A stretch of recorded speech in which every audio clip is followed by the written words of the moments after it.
सी आज जो कथाटी कहते से गोटे वास्तव निछक सत कथा कहते जो निष्पत्ति कहला कि 30 तारिख पर निष्पत्ति शुणा कौन से निष्पत्ति नहीं 30 तारिख पर आम जो निष्पत्ति नापी कथा आज आम से अनुसार आपण मैंने जानते आम दिन तले बसईलु छात्र और युवक मान 40 पंचायत और एनएसी आज भी आम जो निमापड़ा माइनोरिटी सेल अच्छा संख्यालघु संप्रदाय आज आम 11टी जाक बस्ती निमापड़ा गोप निर्वाचन मंडल आज डाकी से प्राय आप देखी 200 ऊर्ध ये आसिक मुस्लिम भाई मैंने एकत्रित होते नेतृत्व मैंने तो से सांगे भी आम टे आलोचना करूँ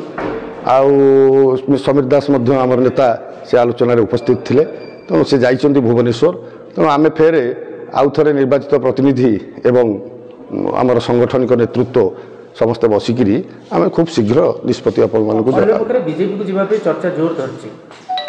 बीजेपी की जीवाई कौन चर्चा धरी आम तो एपर्यंत किसी सेमती निष्पत्ति नहींनु तेणु कौन कौ दृष्टि चर्चा धरी मुझे जानी यदि आप कौन आप कहले मुझे तार उत्तर देवी जी रही बीजेपी प्रार्थी जी रही प्रभाती परिड़ा सी आज गोटे बैठक कहते जदि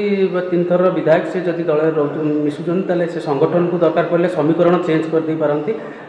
सी जदि दल मिसबे तेल आम स्वागत करूँ कौन कहे ना शुणु सी आज जो कथाटी कहते से गोटे वास्तव निछक सत कथा कहते जड़े 15 वर्ष 17 वर्ष धरी से निमापड़ा राजनीति सहित संपृक्त अच्छा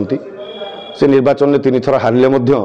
निमापड़ा राजनीति में से केवे छाड़ी जाना ये सब से अच्छा निमापड़ा राजनीति सहित संपृक्त रहीकि तेणु से आज गोटे निछक सत कथा कहते प्रकृत में जब समीर दास चाहिए आपण मैंने कहूना कौन निमापड़ा राजनीतिर समीकरण बदल जीवनी से सही कथाटा कहते गोटे सत कथाटी आज कहते